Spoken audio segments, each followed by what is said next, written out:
look for it.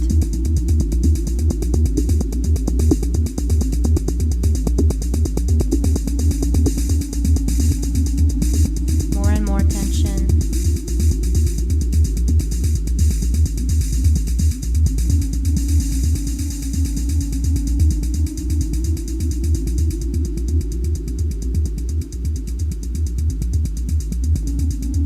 Find the balance.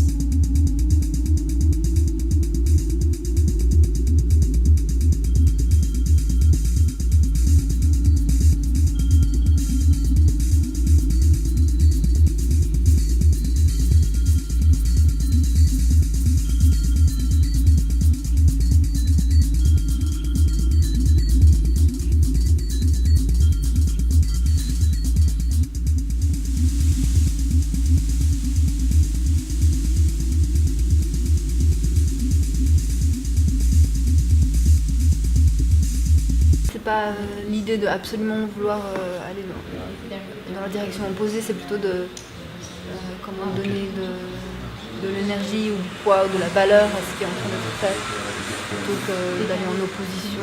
Du coup, ça, ni l'un ni l'autre ont de la valeur. Enfin, ça met pas en valeur ce qui se passe, ni ça met en valeur le son. C'est juste que c'est en décalage.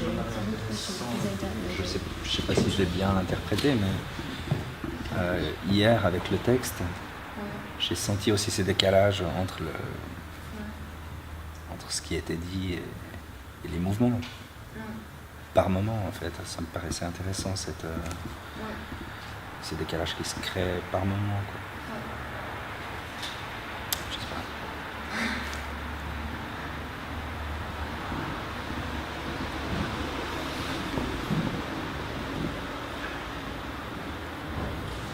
Oui, certainement par moment. Enfin, je peux juste dire que ce matin, pour moi, le décalage, il n'était pas intéressant. Alors peut-être ça dépend. Voilà, parce que ça donnait à lire quelque chose qui n'était pas ce qu'on voulait donner à lire, tout simplement. Ça donnait une couleur. Voilà, c'est comme si je mets cette musique-là. Et qu'on essaie de dire quelque chose de profond. Je sais pas si ça devient très difficile.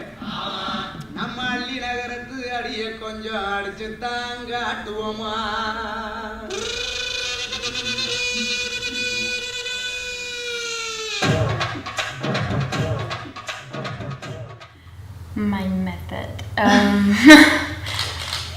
don't know, do you imagine things or do you just like follow an impulse, a movement, or how does it come up?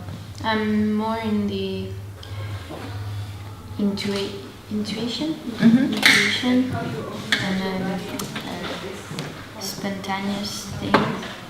I like rhythm.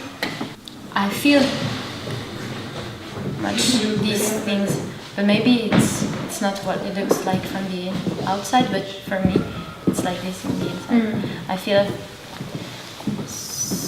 sensations, intuition, and that's it. No. I would have an idea like, is it possible that you do the same, I mean the same process, like improvising, but again like we did before, like talking, like telling the story you're making up on the moment?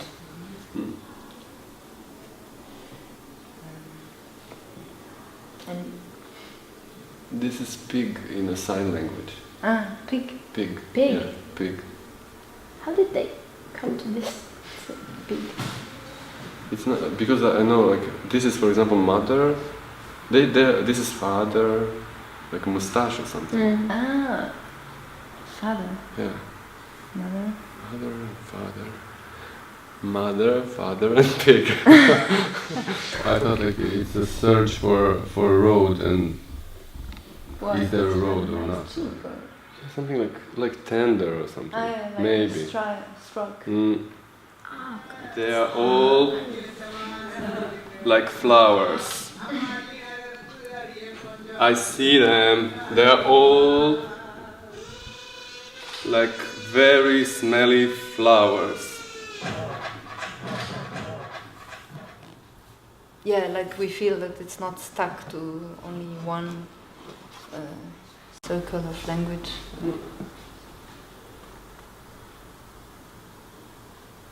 Maybe Or then the story should really be totally like it should be like political discourse, but in an Indian way. Yeah. Vote for me, or I don't know. like there is a distance between the form and the content. Yeah. Now it's really like one-to-one. It's like Yeah, it seems like it's belonging to the same place. Yeah, and then we wonder why you tell the story because it doesn't seem very close to you.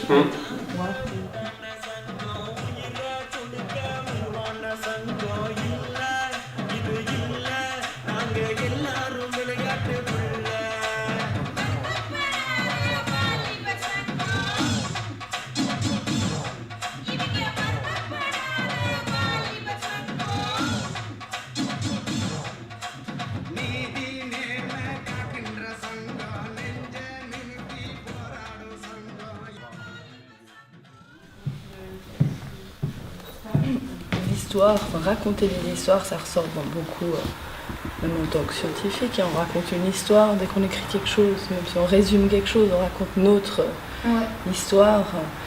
J'ai travaillé avec le Festival des Contes, on a travaillé il n'y a pas longtemps, donc bon, dans le récit d'histoire aussi autrement, avec les mots, mais il y a aussi la présence, le corps qui est là quand même.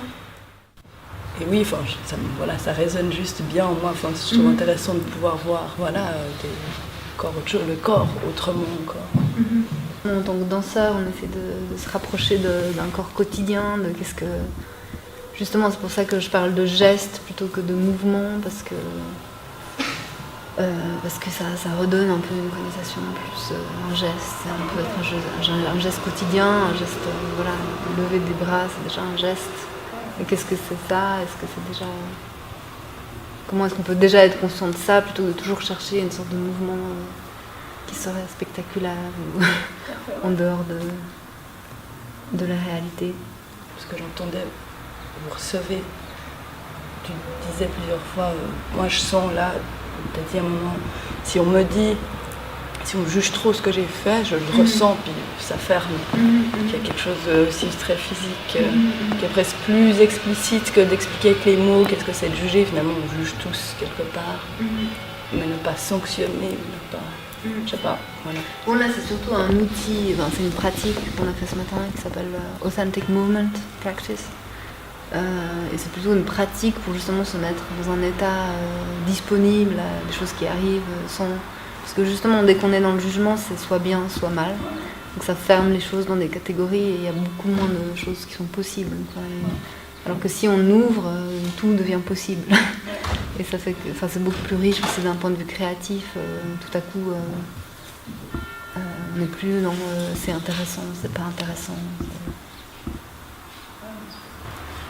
Donc ouais, en fait, on a commencé à travailler sur les gestes, sur des gestes assez codifiés, notamment de la danse indienne.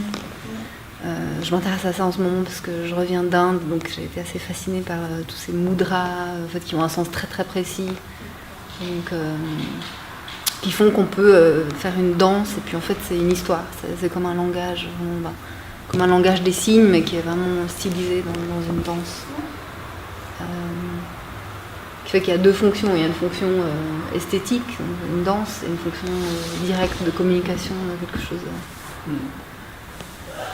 Et donc la danse, pour moi, elle a ces deux fonctions tout le temps, sauf que c'est plus ou moins codifié. Donc en ballet, on l'oublie, mais chaque geste a aussi un sens très précis. You stand for a story, which is your story, which means that it's very subjective.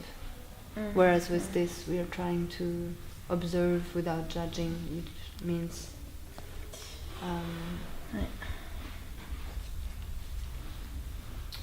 it's an exercise of empathy, kind of, actually, because you try to feel what's happening there.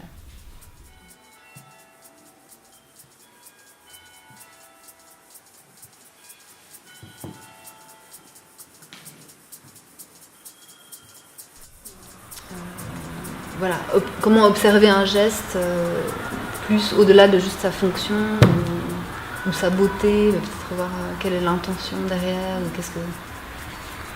Voilà.